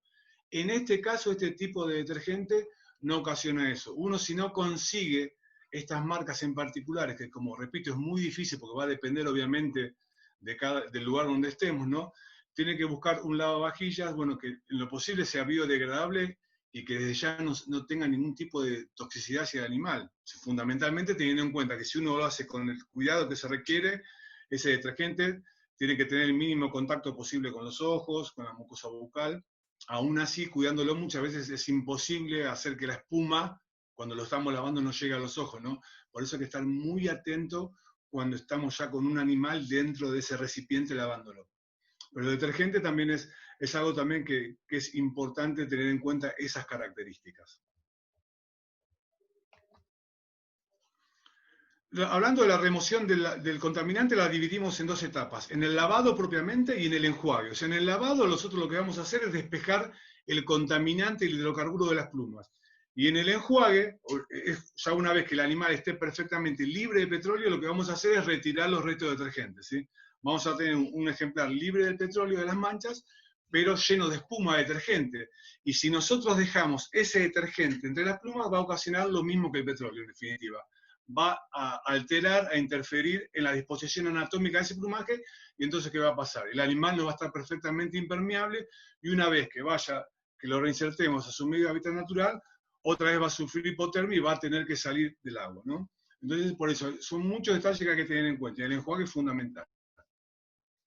Cuando lavamos, sujeción del pico, obviamente estamos hablando de seguridad personal, no vamos a permitir tener el animal con la cabeza suelta que puede picarle, que puede agredir o picar un ojo a una persona, lastimar la cara, ¿no? Entonces es fundamental la sujeción de los ejemplares, ¿sí? Que va a tener que ver también con el tamaño del ejemplar, ¿sí? Y la fragilidad que éste tenga. Pero hay dos premisas básicas. Una está en relación a sostener el pico, que es donde nos puede agredir, donde puede lastimar a la persona que está lavando. Y la segunda también consideración que hay que tener en cuenta es el manejo de las alas, porque nosotros en ese forcejeo que estamos haciendo el ave para tenerla quieta, contenida en el recipiente, podemos llegar a quebrarle un ala. Entonces ahí se agrava totalmente el cuadro, ¿no? La sujeción del pico se recomienda sostener al mismo de una manera tal que permita al ejemplar respirar con facilidad durante el proceso. Y hay que recordar puntualmente esto, que determinadas especies carecen de narinas, ¿sí? Pelícanos, biguás o cormoranes, o bien, por ejemplo, los saltarines, que muchas veces las tienen reducidas o casi obliteradas. ¿Esto qué quiere decir? Que no tenemos que atarle la boca, ¿no? Porque hay muchas veces que por una cuestión de seguridad uno le puede poner una bandita plástica al pico, y eso el animal se termina asfixiando. Por eso tenemos que, repito, tenemos que conocer perfectamente las especies con las que estamos trabajando, ¿no? Esta sería una postura ideal, donde tenemos al pingüino sujeto. El animal tiene la libertad de abrir la boca para respirar y sus narinas no están obliteradas. Igual hay que tener en cuenta que las narinas son muy reducidas y muchas veces se van a tapar con la espuma, con las burbujas de detergente. Entonces siempre tenemos que tener en cuenta que el animal pueda abrir la boca. El caso de los pelícanos también, sin narina, siempre un dedo en el medio del pico para asegurarnos que ese animal continúe respirando. El caso de albatros también, una narina en forma de tubo muy reducida, siempre el dedo en el medio del pico para evitar que ese animal se nos asfixie. Sujeción de las alas. En cuanto a la sujeción de las alas, que digamos, el animal se va a querer siempre, como vamos a estar lavando animales fuertes, ya más o menos recuperados en cuya condición corporal, están mucho mejor que cuando estaban deprimidos, cuando llegaron al centro, y el animal va a hacer un esfuerzo por liberarse de nuestro manejo. Entonces, muchas veces el esfuerzo se ve en el movimiento que hace de las alas. La premisa fundamental que tenemos durante el manejo de ese animal es controlar el movimiento del ave, no dominarla, porque si la queremos dominar y ejercemos presión, lo más factible es que podamos o romper un hueso del ala o desacomodarlo. Entonces, generalmente se recomienda sujetar las alas colocando un dedo entre ellas, de tal manera tenemos un control sin dañarlos, ¿sí? Este es el caso, los pingüinos, por ejemplo, las dos aletas van aquí, y uno de esta manera tiene una sujeción controlada, pero que le va a permitir al animal cierto tipo de movilidad y nosotros acompañar esa movilidad, sin provocar una fractura. Fíjense en el caso de los albatros, que son aves, digamos, que tienen una proyección de ala enorme, o el caso de los pelícanos, tenemos que tener un cuidado extremo y siempre manejarlas adentro del recipiente con las alas plegadas y pegadas al cuerpo, ¿no? Y en este caso, bueno, ahí tenemos que extenderla para ver si tiene algún resto de petróleo en la superficie interior, ¿sí? Pero el tema de las alas es muy complejo y hay que tener muchísimo cuidado. Sujetar la cabeza también, tratar de sostener la base del cráneo e intentar inmovilizar sin cerrar la mano sobre el cuello. Otra manera, por querer agarrar la cabeza vamos a terminar asfixiando al ejemplar. O sea, tengamos cuidado con todos estos detalles. Y también van a ver que la sujeción, obviamente, va a depender del tamaño del ejemplar, ¿no? Uso de cepillo de dientes. Hay ciertas zonas cefálicas, como la zona del pico, acá en el albatro, la zona cercana a los ojos, ¿sí? Que generalmente vamos a tener que tener en cuenta el uso de un cepillo de dientes, ¿sí? Como en este caso. Ya que el lavado obviamente la vamos a realizar sin ningún tipo, digamos, de aditamento más que nuestras manos. Es como si nos laváramos la cabeza con shampoo, ¿no?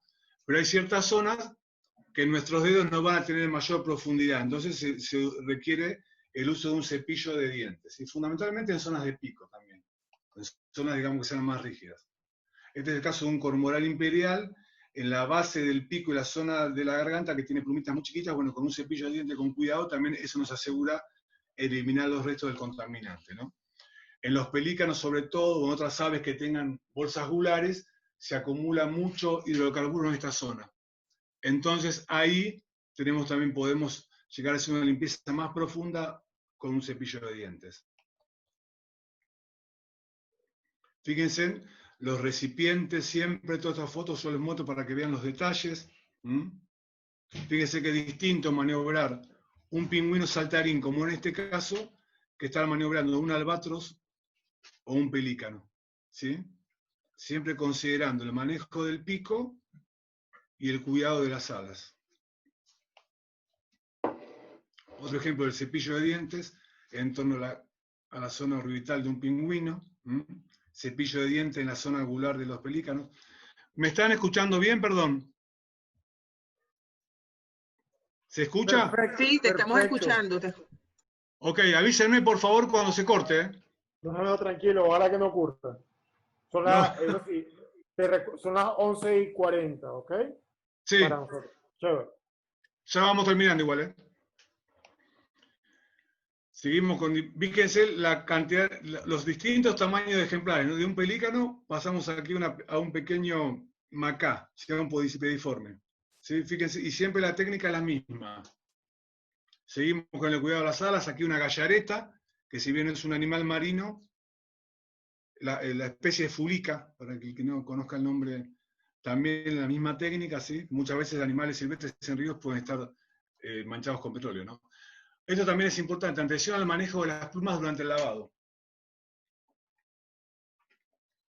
Los pingüinos tienen plumas cortas, de disposición imbricada, ven que son como escamas, ¿no?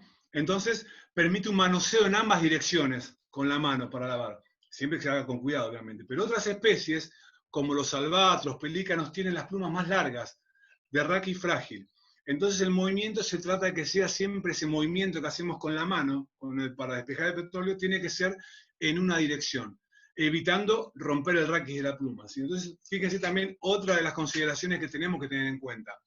El tipo de pluma que tiene ese animal y cómo va a ser nuestro sentido del lavado, o sea, cómo vamos a diseminar o sacar ese petróleo con la ayuda del jabón, del detergente, perdón. Todas esas consideraciones no se nos pueden escapar. Aquí tengo un video, no sé si va a andar.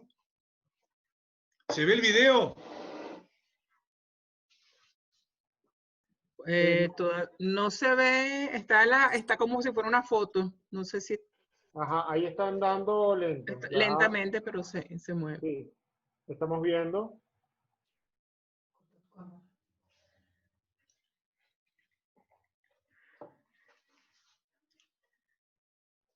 Bueno, entonces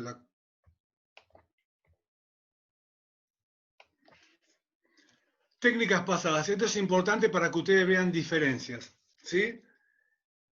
Fines del principio de los 90, nosotros aquí teníamos esta experiencia y la dábamos de esta manera, cosa que totalmente se dejó usar por todo esto que venimos hablando. Esto para que vean que también uno, no es que las instituciones o las personas especialistas nacen sabiendo, uno se va capacitando, se va formando, siempre tratando el objetivo principal, ¿no? Teniendo en cuenta el bienestar de los animales y la seguridad de nuestras acciones. Antes, ¿qué se usaba? Se solía poner en los picos una cinta, como veníamos hablando, ¿no?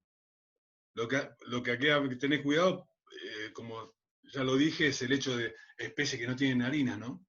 El hecho de limpiarlos con un cepillo. Fíjense que ahora directamente los vamos a limpiar sin ningún tipo de instrumento, nada más que el cepillito de diente y en ciertas regiones del cuerpo. Antes se utilizaba un cepillo, ¿sí? Entonces, todas esas cosas, y se utilizaba poca agua. Todo eso fue variando, ¿sí? Uno se va capacitando, va tomando contacto con organizaciones en todo el mundo que tienen una mayor experiencia. Aquí es fundamental tener en cuenta que en rehabilitación, todos los que trabajamos en eso, tenemos que estar permanentemente en contacto, ¿sí? Aquí no estamos hablando del prestigio de las personas, de los especialistas, ni el prestigio de las instituciones. Estamos hablando del bienestar de los animales. Entonces, cuando todos conozcamos más y estemos cada vez más actualizados, menos tiempo van a quedar los animalitos en nuestro cuidado y más rápido van a volver a su medio hábitat natural en perfectas condiciones. Acá otra de las cosas de las que se solía hacer con anterioridad, mucha gente ayudando lavando un animal. Esto no puede ser, solamente se requieren 2 personas con el animal. Pero fíjese cómo van evolucionando, ¿sí? El lavado se realiza de una sola vez. Esto es también importante que sepan. No es que lavo un pedazo y dejo para después, para el otro día porque estoy cansado, no. El lavado se empieza y se termina en la misma operación, ¿no? Lo que va a ir cambiándose es el agua que queda en las bateas, ¿no? Que se va llenando obviamente de resto de hidrocarburos y detergente. Pero el lavado es única vez. El tiempo de duración va a depender del grado de empetrolamiento. Y el equipo va a estar compuesto por 3 personas. 2 que van a estar en contacto directo con el animal, sujetándolo y lavándolo, y la restante es la que asiste ante cualquier eventualidad, ¿sí? Porque las personas no pueden dejar el animal en el medio de detergente, ¿no? El enjuague. Vimos el lavado. Ahora viene la segunda parte de la remoción, que es el enjuague. El animal lo tenemos completamente limpio ya por el lavado libre de petróleo.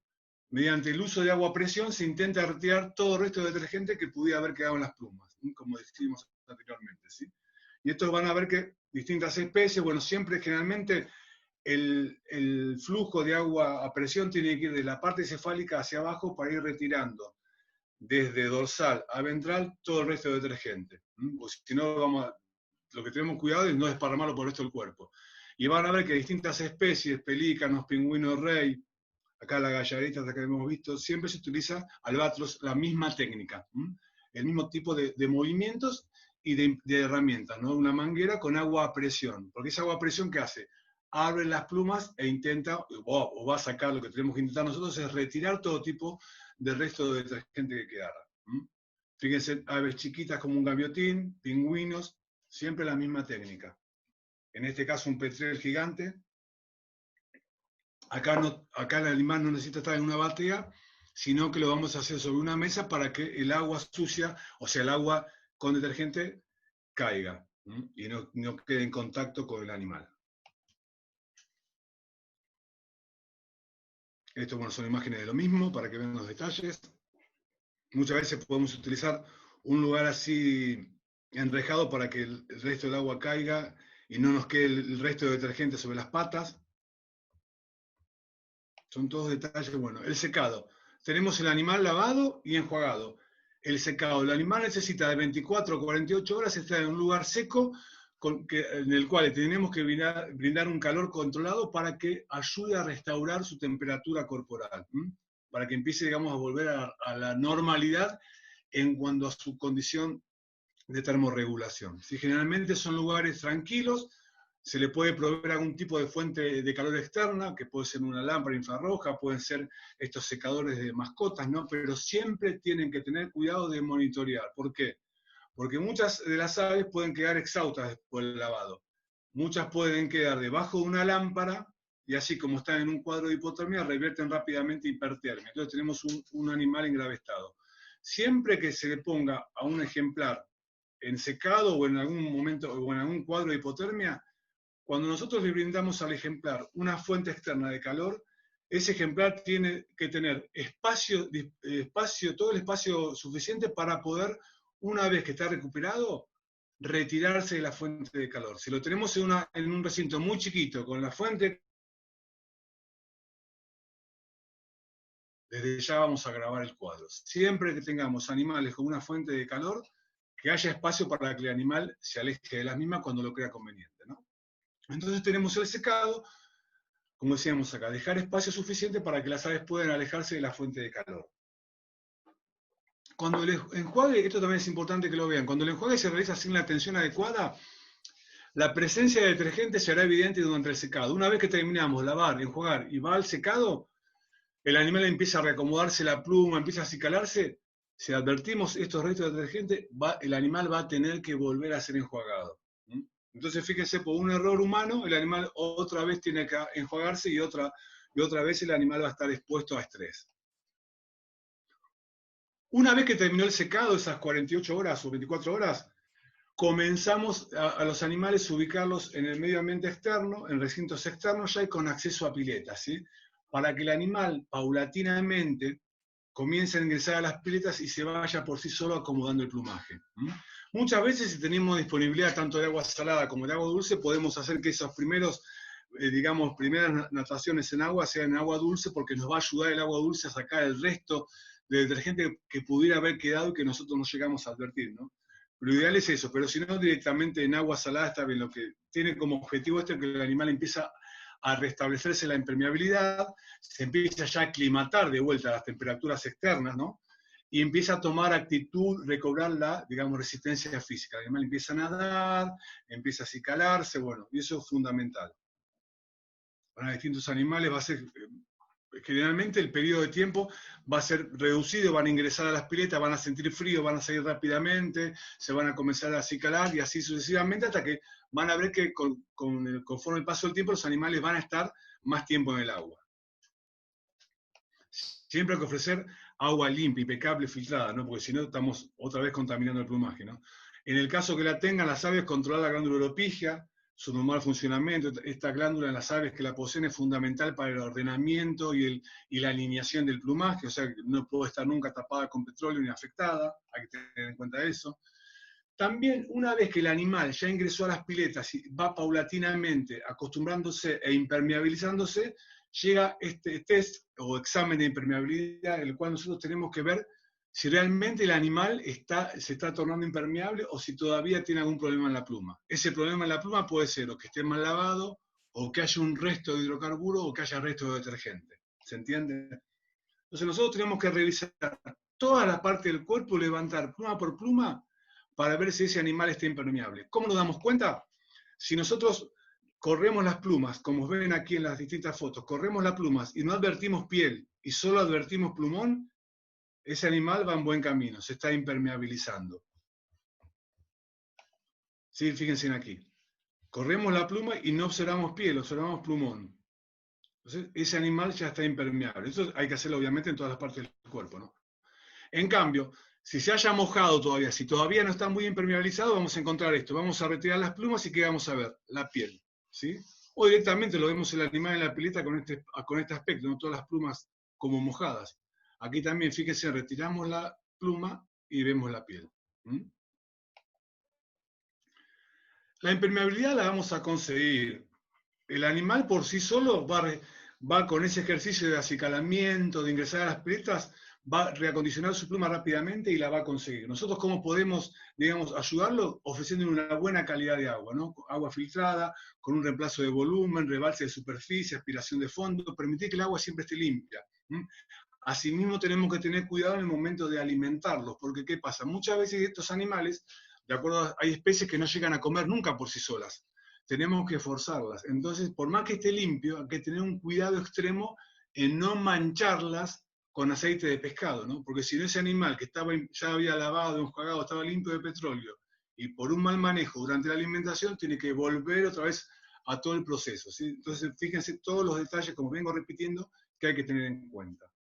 Siempre agua limpia para que el animal esté en perfectas condiciones.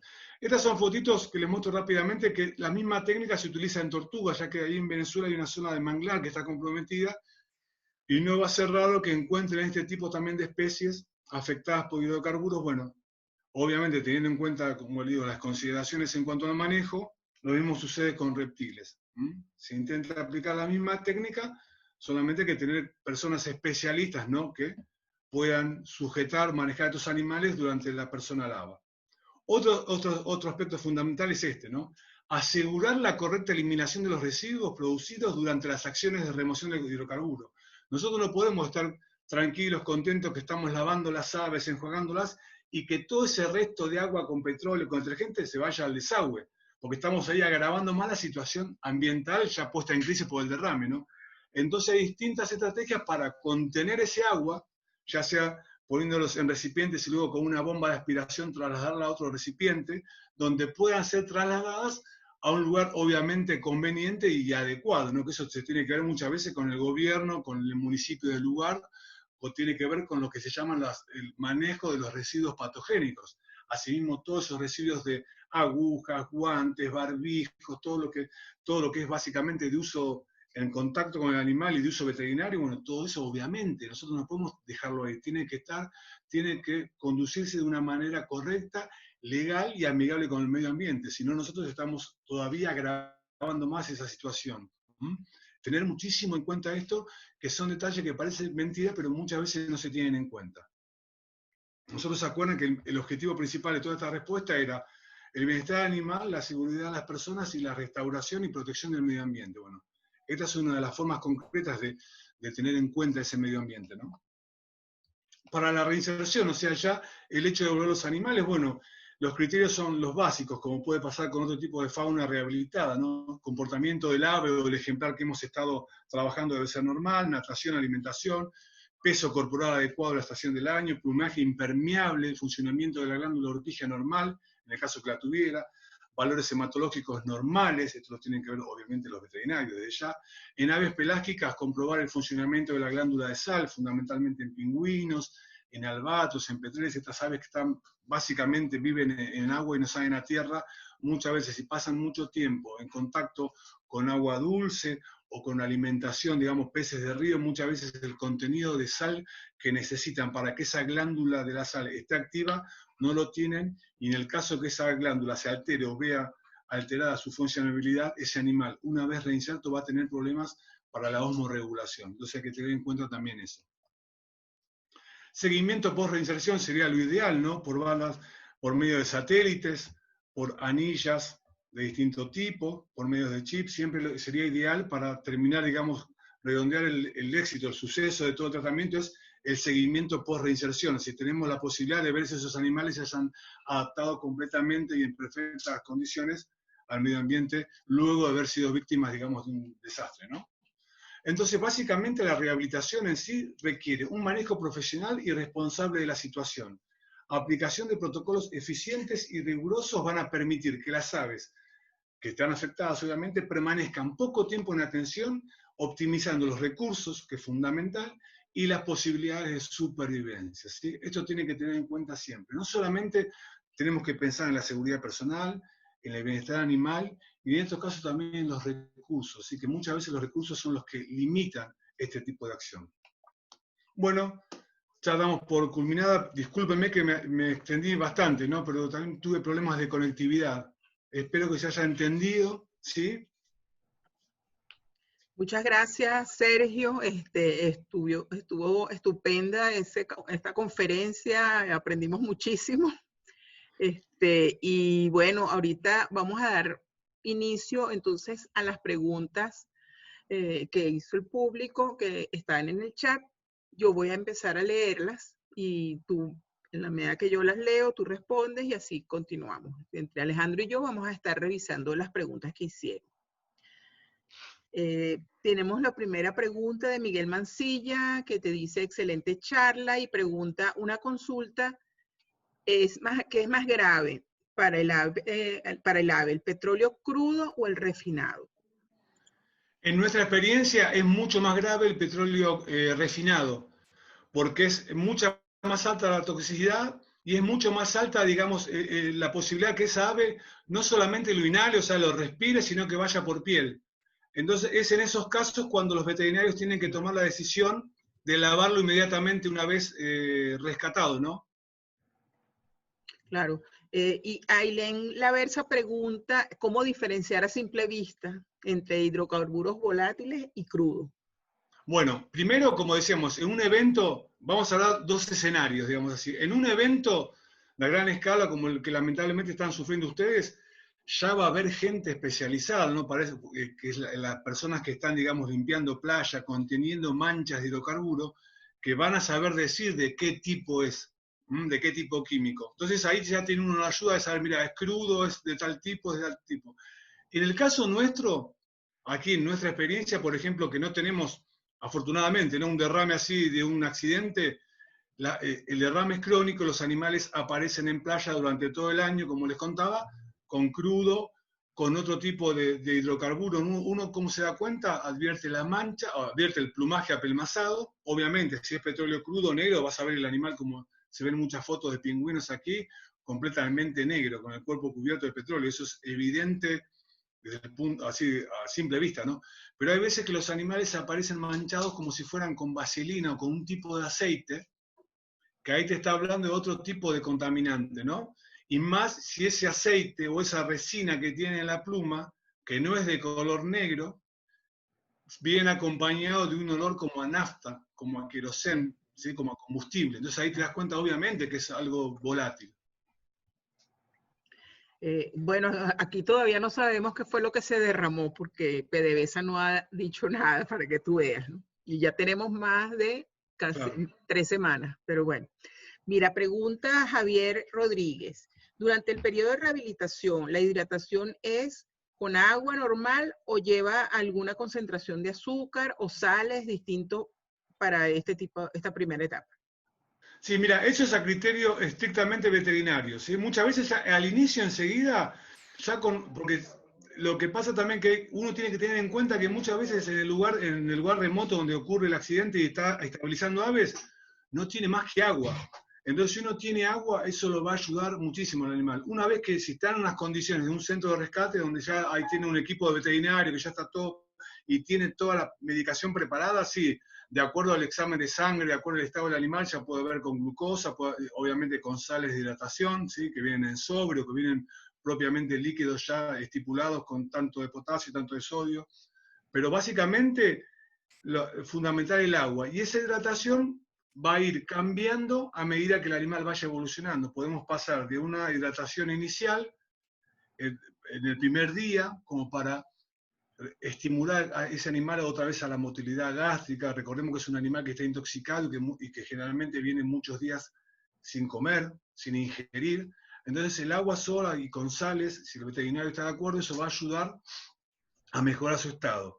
Paulatinamente le podemos agregar, antes de comida sólida, fórmula en base a pescado, a camarón, de acuerdo a lo que coma el animal.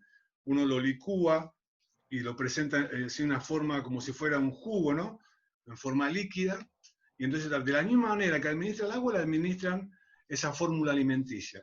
Y una vez que el animal ya está recuperado, tiene una postura erguida, ahí ya puede llegar a empezar a comer, digamos, pescado sólido de la mano.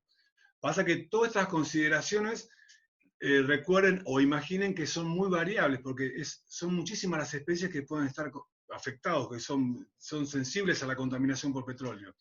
Entonces, por eso siempre repito lo mismo, es fundamental que haya personas capacitadas, ¿no? Y personas con sentido común también. Como les digo, en el caso de que falte algo, tenemos que tener los desafíos de solucionar lo que falte, lo tenemos que solucionar. No hay aguas con sales, bueno, agua potable, el agua, obviamente estamos hablando siempre de agua, de la misma que consumimos nosotros como seres humanos, tienen que consumir esa calidad los animales, ¿no? Ya. Pregunta Alejandro Luis, ¿los lavavajillas se diluyen o se usan como vienen? Buena pregunta, porque eso no lo dije. Nosotros tenemos estos recipientes que mostramos en las imágenes, son recipientes de 20 litros de agua, ¿sí? 20 litros de agua. Nosotros agarramos con el lavavajillas y como viene haciendo el envase, introducimos a esos 20 litros de agua 200 centímetros cúbicos, aproximadamente. Con eso empezamos, ¿sí? Ok, está bien. Virginia pregunta, dice, muy interesante, informativa la charla, muchas gracias. La primera remoción de petróleo en campo de pico, en harinas, ¿cómo se hace? Con agua tibia. El petróleo no soluble en agua, en seco suena como muy agresivo. Claro, sí, puede ser con agua tibia, sí. Sí, con agua tibia. Hay personas que utilizan aceites, también aceite comestible, ¿sí? Que algunas veces eso ayuda un poco a diluir, a hacer más manejable el petróleo, pero también eso es inconveniente, también tiene que saber muy bien, porque también obviamente estamos hablando de un aceite y vamos a terminar ensuciando más la pluma. Pero lo ideal es con una gasa húmeda y limpiar eso. Y lo más complicado es el ojo, ¿no? Porque el pico, como es una superficie dura, uno rápidamente, así frotándolo, extrae petróleo. Y también, obviamente, la zona del pico de la cavidad bucal se realiza con un hisopo, ¿no? Un hisopo humedecido también, porque ellos juntan mucho petróleo también, digamos, en la unión del pico interno, abajo de la lengua. Claro, claro. Isabel Novo dice, excelente charla, muy didáctica. En condiciones ideales, ¿cuánto tiempo aproximadamente necesitaría permanecer un ave en un recinto de rehabilitación para recuperarse totalmente? Mira, en condiciones ideales puede variar en los distintos centros, pero en nuestro caso es aproximadamente 25 días, 30 días. Wow. Eso es lo que dura más o menos. Caramba. Cuando no tenés las condiciones ideales puede ser mucho más, ¿sí? Wow. Y pregunta Javier Rodríguez, ¿el hisopo para limpiar lleva agua o alcohol? Bueno, agua me imagino. No, agua tibia, agua tibia. Ok. Clara Gómez. ¿Qué pueden? Ajá, Virginia dice, ¿cuál es el porcentaje de éxito que han tenido en las rehabilitaciones?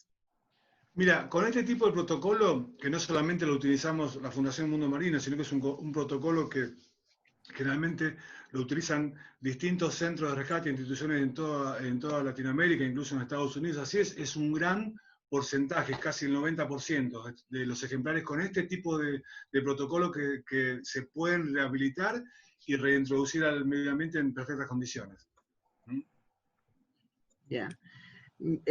Por aquí comenta Joa Romero, bueno, dice un trabajo maratónico lo que queda por hacer en nuestro Parque Nacional Morrocoy. Las aves no deberían estar en un refugio hasta que se haya liberado la mayor cantidad de hidrocarburos en el parque. ¿Cómo se procede con esas aves si los manglares y vegetación del parque está contaminada? Claro, eso es una situación problemática. Ahí recuerden en la primera etapa que yo les decía que desde el punto de vista estructural, la respuesta esta de mitigación a un derrame abarcaba tres aspectos, una respuesta primaria que era mantener el petróleo alejado de las aves, ¿no? Eso tiene que ver, digamos, con la contención de la mancha, básicamente. Después era la segunda parte, la respuesta secundaria era alejar las aves de la mancha, o sea, con esas tareas de disuasión, de traslocación, alejar los animales, digamos, que estén en poblaciones o en lugares cerca de la mancha, alejarlo. Y la tercera respuesta era ya rescatarlo y llevarlo a un centro de rescate. Fíjense, cada de las tres situaciones, estas tres primaria, secundaria y terciaria, involucra un montón de procedimientos y de personal capacitado, ¿no? En mi caso, por ejemplo, disculpe que me ponga como referente, pero es para que se entienda la respuesta. En mi caso, yo estoy preparado, capacitado, como todos mis compañeros en nuestra institución, para llevar a cabo ese rescate y rehabilitación de los animales.